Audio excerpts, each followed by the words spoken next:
Assalamualaikum. Nama saya Muhammad Hatiz Syahmi bin Nur Isam.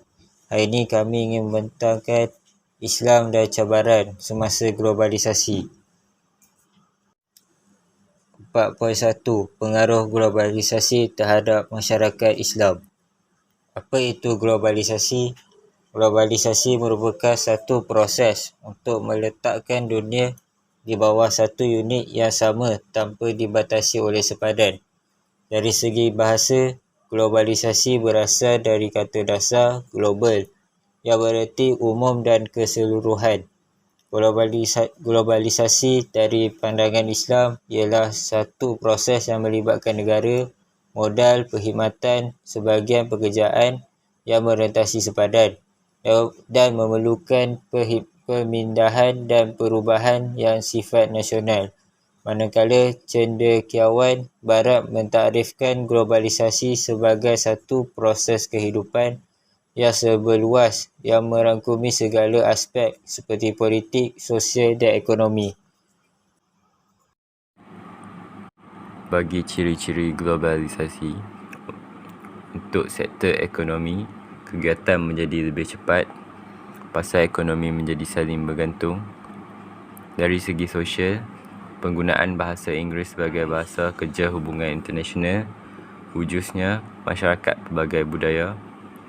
Dari segi politik, pemerintah lebih mudah melibatkan diri untuk berinteraksi dengan negara lain, kerjasama antara negara seperti negara PBB. Subtopik yang seterusnya iaitu 4.2 Isu dakwah dan kemanusiaan dalam era globalisasi. Okey, untuk pendahuluan dalam subtopik 4.2 ini adalah dakwah telah diterjemahkan sebagai satu usaha dalam memperkenalkan Islam kepada manusia agar mereka memahami dan memberi respon yang positif tanpa ada rasa curiga ataupun dengan kerugian. Assalamualaikum warahmatullahi wabarakatuh. Nama saya Syamil Irfan bin Zainul-Iza. Isu yang akan dibincangkan adalah mengenai masalah kemanusiaan yang perlu mendapat perhatian kerana ia berkaitan dengan masyarakat moden dalam era globalisasi.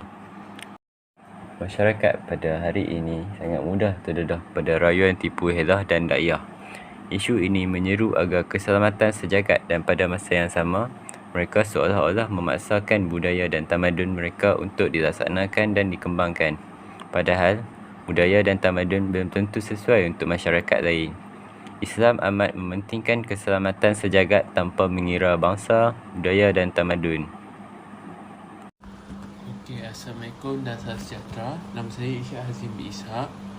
Okey, seterusnya saya akan sambung isu kedua, iaitu tidak mengindahkan penghayatan Islam dalam kehidupan. Okey, isu ini dikaitkan mereka yang tidak patuh dengan perintah dan larangan agama.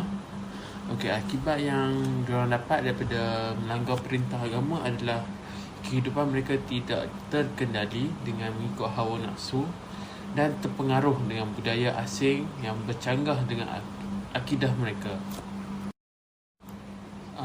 Okey, seterusnya yang ketiga adalah tidak menitik beratkan tentang hal agama. Contohnya adalah ibadah solat dan zakat. Okey, ibadah solat dan zakat ni tidak boleh dipisahkan kerana ia melambangkan kehidupan manusia, di mana zaman globalisasi ini manusia leka dan mengambil mudah dalam melaksanakan tanggungjawab tersebut.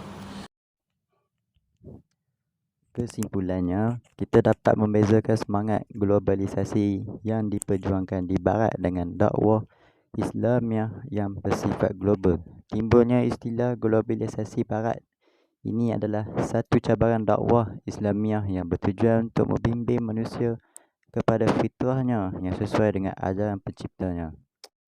Okey, ulasan yang kita dapat adalah Islam dan cabaran semasa globalisasi ini ialah yang pertama, ia dikaitkan dengan mereka yang tidak patuh dengan perintah dan larangan agama. Akibatnya, kehidupan mereka tidak terkendali dengan mengikut hawa nafsu dan terpengaruh dengan budaya asing yang bercanggah dengan akidah mereka.